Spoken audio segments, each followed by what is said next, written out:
Welcome to the next video in our series, Strange Occupations from Days Gone By. For this video, we again turn to the website Random Acts of Genealogical Kindness. There's a link to this volunteer organisation in our description below.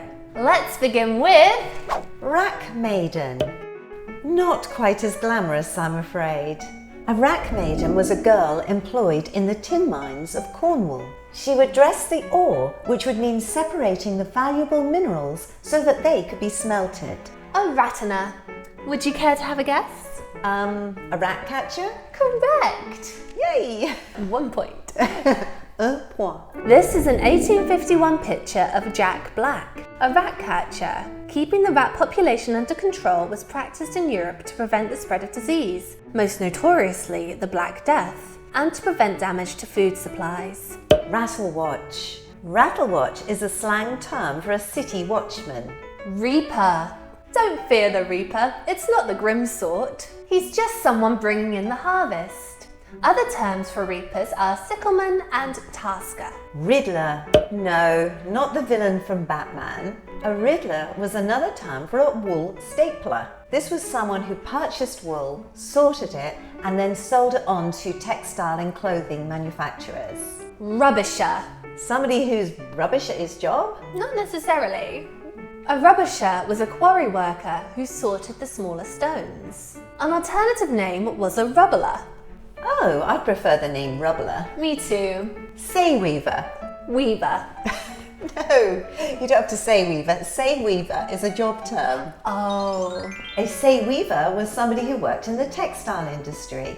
They wove say, which was a material used for bedding and tablecloths. Scavenger, or mule scavenger. Scavengers were children employed in cotton mills in the 18th and 19th centuries. Their job was to clean the machinery and also to recoup the valuable cotton wastage that gathered on the floor underneath a spinning mule. These children, some as young as 4, had to work under the machinery while the parts were still moving. Many children suffered serious injuries while under the mules, with fingers, hands and sometimes heads crushed by the heavy moving parts. Legislation introduced in 1819 tried to reduce working hours and improve conditions, but there were still deaths recorded well beyond the middle of the 19th century. Searcher of the dead. Oh no, not the Grim Reaper again. I'm afraid this is not too far off. Searchers of the dead were mostly women hired by London parishes to examine corpses and determine the cause of death. Their findings were transcribed into official bills of mortality. Searchers of the dead were first appointed in the plague outbreaks of 1568. They were typically paid an amount per body, so they must have been rubbing their hands in glee during a plague outbreak. It was a very dangerous job.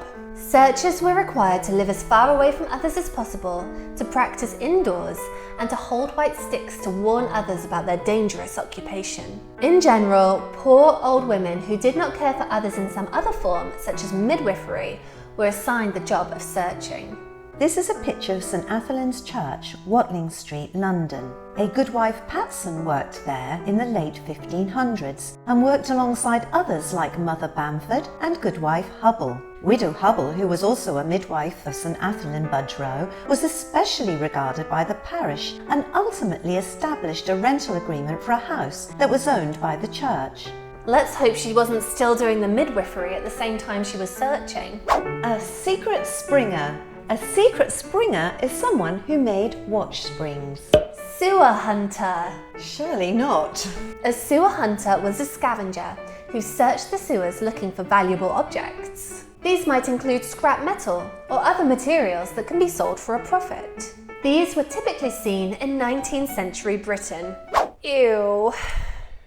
Sewer rat. Incidentally, a sewer rat was a bricklayer who specialised in making tunnels for sewers. Ship's husband. Married to his job? Something like that. A ship's husband is an agent who is responsible for providing provisions and supplies for a ship in port. Stinker. Great word. Yeah, it's an archaic term for a barman. Slop seller. Another great word. What is a slop seller? Let's find out. In 16th to 19th century Europe and North America, the slop trade was the manufacture and sale of slop. Slop is cheap and ready-made clothing sold by slop sellers in slop shops. and made by slop makers, presumably. What a lot of slop. Yeah. Slubber. Yet another great word. Yes, indeed.